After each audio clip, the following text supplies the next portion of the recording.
One of the key things when you're building on, even if you've got very big, huge teams, I was telling in the break to one, I was working with a company called LimeWire. We're building a music services, which was similar to kind of an iTunes. So we were having around 8 teams in New York, and there were 4 teams in India. Okay, all the 12 teams were working on one product. One product. If you get into kind of multiple product backlogs within your for one product, then it becomes a nightmare to manage and prioritize your product. Okay, so you need to have one product backlog, and then you divide it into multiple ones. These are all your sprint backlogs. Sorry, these are all your sprint backlogs, and each of these teams working on each of these sprint backlogs. You could create a theme to small teams also. Some people work on management side of things, some are user, some are on video streaming. So that's how we divided the teams.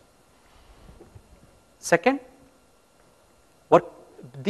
when you're having such a large team, you can't manage with one product owner or 2 product owners. You need to have multiple product owners. And when there's a multiple product owner, conflict of interest will come. You know what, the next upcoming release, what should go? This product owner may say something, this may say, no, this is my priority. Okay, so you need a person who is a chief product owner who would manage, and actually he's a guy who has got a very good clear vision in terms of the product roadmap. And he's a guy who's going to lay out the product roadmap as we move progress. Okay, and he's the person who actually works with his team to resolve any kind of conflicts. And usually, chief product owner are the role played by, in larger organization, I would say like VP of product management kind of people who start playing that kind of a chief product owner role within an organization. Third, you need to get your team structure right. Okay, irrespective of whether you're dealing with small projects, small larger teams or large teams. If you don't get your team structure right, you build lot of inter-team dependencies. Okay, so you need to know where should be these. Each of the team that you coin should be self-sufficient. There should not be too much of talking to another 4 or 5 teams, then it's going to drag down their productivity. So that's a team structure devising is a very important role. So if you see here, you have your core team of this number, and you have all this extended team. It could have project managers, it could have any other people. Okay, all this extended team are only supporting this core team. They are not involved in the day-to-day activities of the team. Okay, the core team is the one which is actually focused on the sprint goal, what we are going to do in the current sprint. So devise this one. When this part starts getting bigger, as you start increasing the number of teams, then you create a kind of a separate support team structure, which would have architects, a lot of all these people who would support all these multiple teams. And as I said, when you have this kind of a structure and when you have multiple such teams, one of the ways that you could really solve is really getting all these people into one platform called Scrum of Scrums. Okay, I think you might be doing a Scrum of Scrums on your projects when you have multiple teams. Okay, the idea is once again the same. The concept is start rolling up the information, right? So somewhere the senior management like CXOs and all these people will start coming in. Depending upon the size of the organization, you start rolling up the information. So this is one of the great ways of really, so a lot of teams, what do is, they do Scrum of Scrum right after the daily stand-up. And in many cases, they may do thrice a week or twice a week, depending upon the product complexity and the inter-team dependencies. You choose what is the right frequency for you. Start doing more. If you think it's more, bring it less. This is about what I told rolling up. So as you have portfolio of products, multiple products that you are having, but there is a lot of, you may start seeing there is a lot of common theme of organizational roadblocks. This team is also saying, you know what, our product management is not interfacing well with us. When I have a question, the product owner is not with us. Okay, this team also may start telling the same. So these information when they start rolling up, there is a CXO guy who will be part of the Scrum of Scrums. He should be the guy who should start getting all these feelings about the organization, where what's going wrong. Because he is the change agent. If you don't get management into the agile transformation, you will not be able to bring the complete change. After some time, your teams will start trying, they will forget Agile doesn't work for us because the management is not bought in. You need to get your management completely involved. So this is the best place where the CXO to be there and he start actually getting the sense of what are the organizational roadblocks are. Okay, so this is done across, even if these teams are in one location or they are distributed across multiple geographies. For example, here, even if the teams are between UK and India, they are still doing some between the Scrum meetings, then following up with the kind of a Scrum of Scrums. Or in many cases, what we have also done was we actually got not into this one, directly into a kind of a daily stand-up between the two teams together.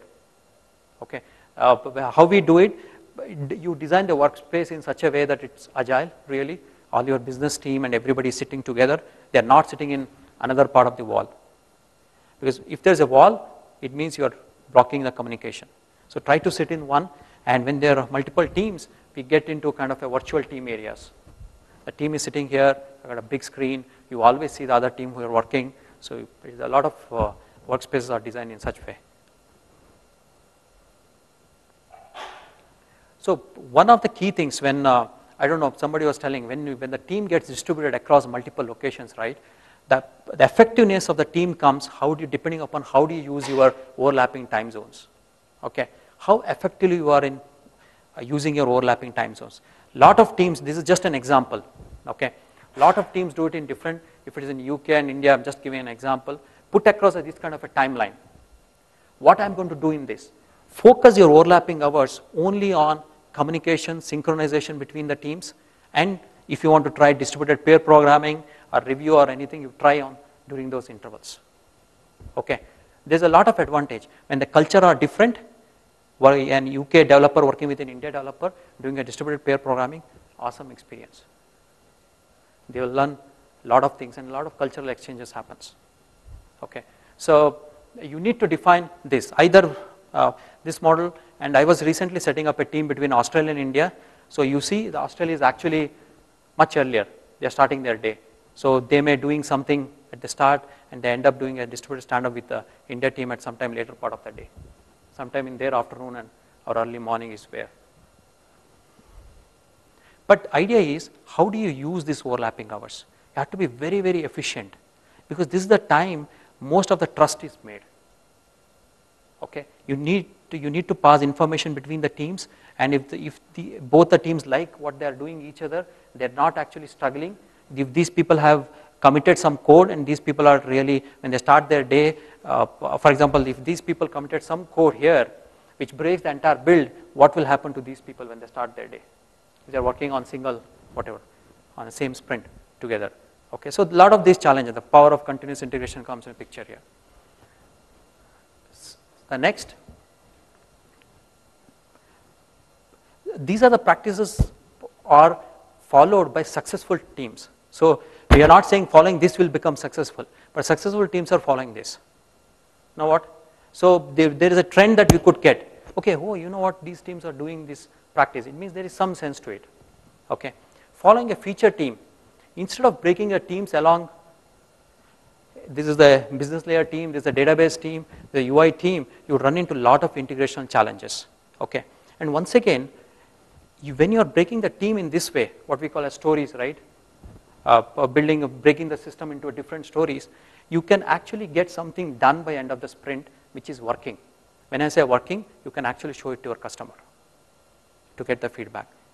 Okay, so it's very important you break the teams into feature.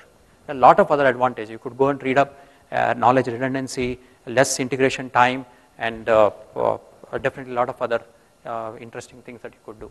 But go for definitely feature teams. This is the big challenge. Okay, because nowadays what's happening is that this business is distributed.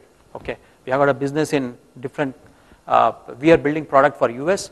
The customer is on the other side. He knows his market very well. To whatever extent we could try, we'll never get a real picture of that market because you are building the product for that particular customer. Okay, so product owners is best when they are sitting next to the user. Product owner is the guy who has dinner, has coffee, has everything with his users, so that he gets to know not only the conscious needs but the subconscious needs of the user. Okay, that's the key thing. Subconscious needs only delight customers because they didn't expect it. You gave it, delighter to me. Okay, there's a particular model called Kano model that's used for those things. So, but the challenge is your development team is sitting in some other time zone.